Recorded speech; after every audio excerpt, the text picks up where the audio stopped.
Hello guys, welcome back to my YouTube channel Shampa কিচেনের তরফ থেকে তোমাদেরকে অনেক অনেক স্বাগত। তো আজকের রেসিপিটা হচ্ছে নিরামিষের কাঁকরোলের পুর। তো কিভাবে বানাবো তো চলো দেখাই। তো এই রেসিপিটার জন্য আমার কি কি লাগবে: হলুদ গুঁড়ো, পোস্ত, কাজু বাদাম, দই আর কাঁচা লঙ্কা, আদা, চিনি, লবণ। তো কাঁকরোলগুলো তো নিয়ে নিয়েছি। তো কাঁকরোলগুলো ছুলে মাঝখান দিয়ে ফেলে সিদ্ধ করে নেব।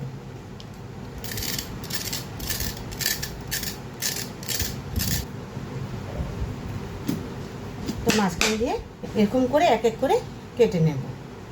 তো আমার কাটা ছোলা হয়ে গেছে, এখন সিদ্ধ বসিয়ে দিই। কড়াই বসিয়ে দিয়েছি, জলটাও দিয়ে দিয়েছি, কাঁকড়গুলো ছেড়ে দেব। তো কাঁকড়গুলো সিদ্ধ হয়ে গেছে, এখন নামিয়ে নিই।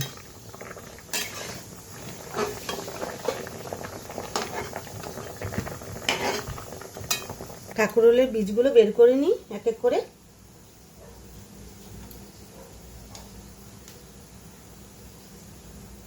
এভাবে এক এক করে বীজগুলো বের করে নেব। তো সব বীজগুলো বের করে নিয়েছি, তো এখন পেস্ট করে নেব। দিয়ে দেব বীজগুলো এখানে, আর এখানে আচ্ছা আদা কাঁচা লঙ্কাটাও দিয়ে দেব, দিয়ে পেস্টটা করে নেব।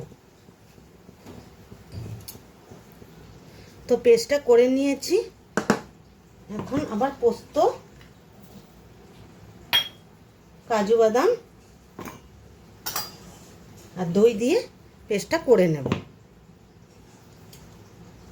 কাজু বাদাম, পোস্ত, দই এটাও পেস্ট করে নিয়েছি। তো চলো এখন বানিয়ে নিই পুরটা। কড়াই বসিয়ে দিয়েছি, কড়াইটা গরম হয়ে গেছে, দিয়ে দিব রিফাইন তেল।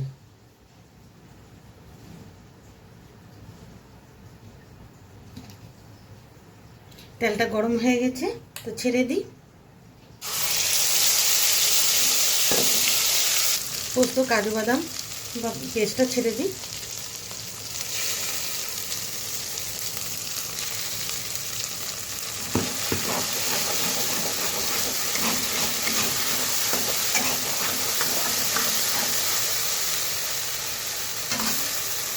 দিয়ে দিব স্বাদ মতো লবণ।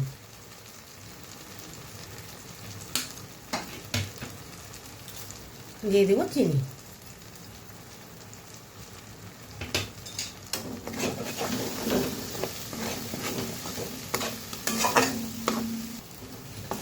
পুরটা আমার রেডি হয়ে গেছে, এখন নামিয়ে নিই। তো পুরগুলো ভরে নিই।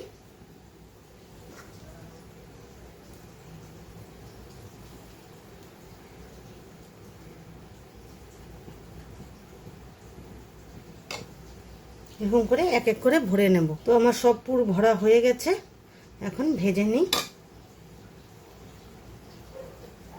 দেখো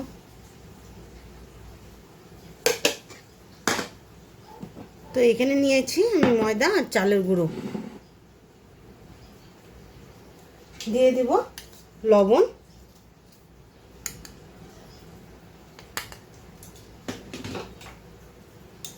চিনি,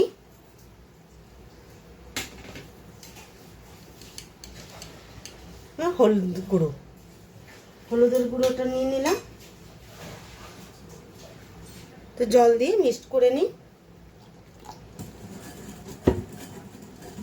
তো মিক্সড করে নিয়েছি, তো চলো এখন ভেজে নিই।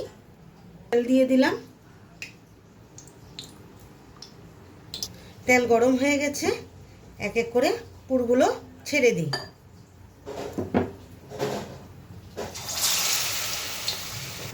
তো সব পুরগুলো দিয়ে দিলাম।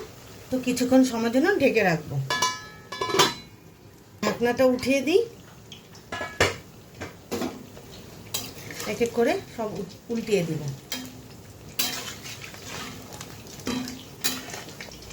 তো আবারও ঢেকে রাখবো। ঢাকনাটা উঠিয়ে দিই আবার।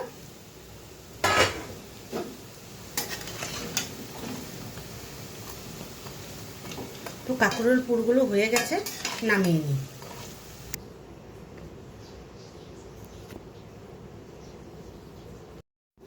নিরামিষের কাঁকরোলের পুরটা কেমন লেগেছে অবশ্যই কমেন্টে জানাবে। আর লাইক, শেয়ার অ্যান্ড সাবস্ক্রাইব করতে একদম ভুলবে না বন্ধুরা। বাই।